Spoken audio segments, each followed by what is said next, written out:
It had been almost 2 days since the revelation in the crypt. Nothing had been spoken, certainly not by Davos, nor by Sansa, or Jon. Sansa had spent long hours with her needlework, lost in the small stitches of the direwolf she was embroidering, only leaving her room to deal with castle matters. Sansa had hoped he would come to her the night before.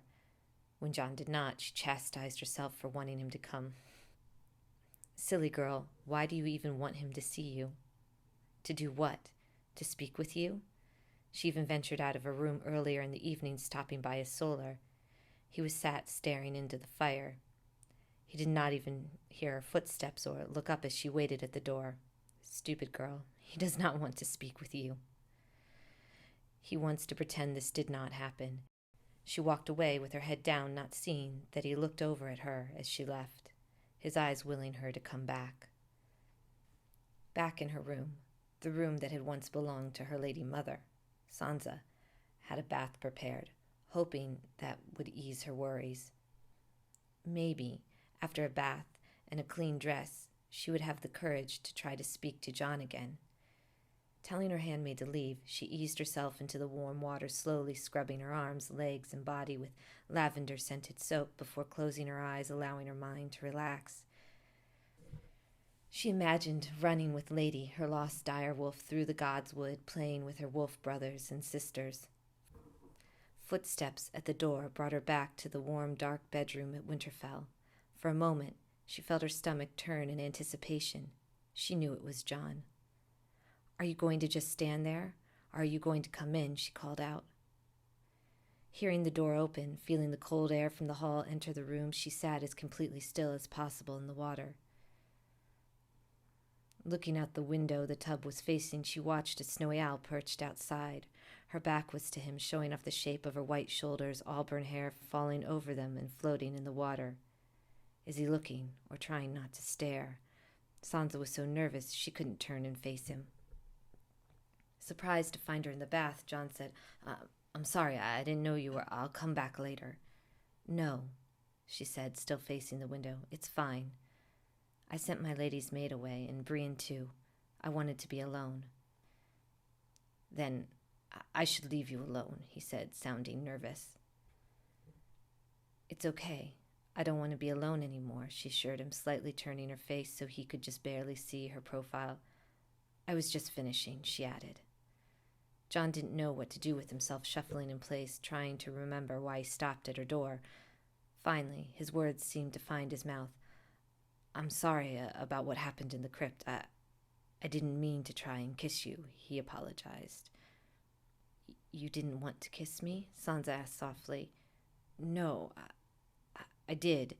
You are my... I don't know what we are anymore." Then he said what she had feared. "I can't stay here at Winterfell. I'm not a Stark. I'm not even a Snow." With that, Sansa turned her head even more sharply, the winter moonlight from the window pouring into the room, illuminating the profile of her delicate face. "This is what I feared. He thinks he has to leave." The headstone said Jon Snow," she responded, her voice firm. "When the Northern Lords find out, they'll brand me a liar, maybe even a traitor," the king in the north said.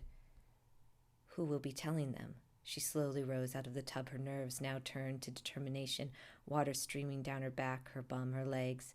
Jon said nothing in response. Instead, she felt him staring at her. Sansa was still facing the window, too fearful to look back at him, to let him see her fully. It should be wrong to feel this way, yet it felt right that they should be cousins, lovers. Except the truth is, I wouldn't have cared if we were still half brother and sister. I would still want you, Jon Snow. The thought was almost enough to stop Sansa. Facing the window, Sansa reached for a soft towel, drying only slightly. She hardly needed it. The room was warm from the hot springs and the fire in the hearth.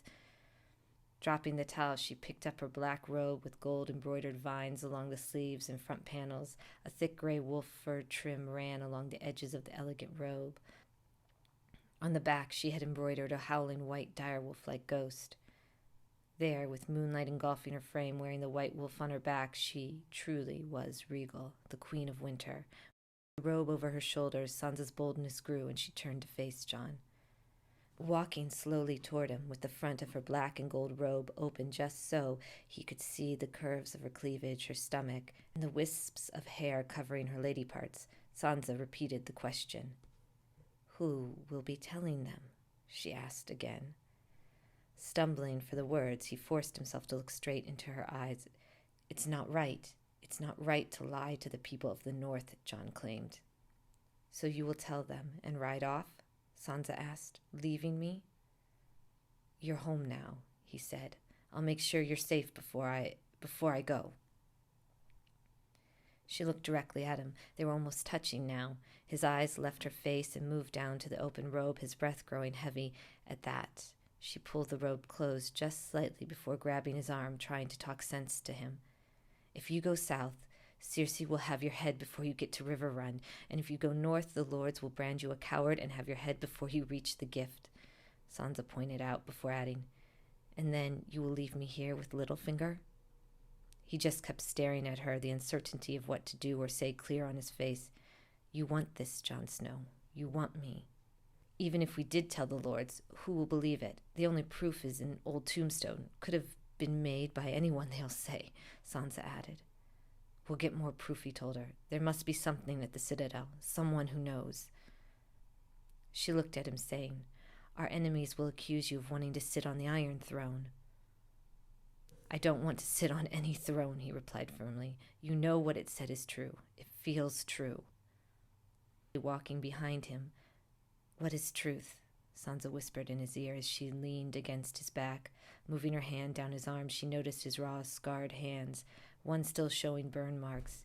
He grimaced when she touched them. She could see he was in pain. "Some things are true," he said. Ignoring his last comment, she focused on his hands. "We need to wash these." "Get in the bath," she commanded.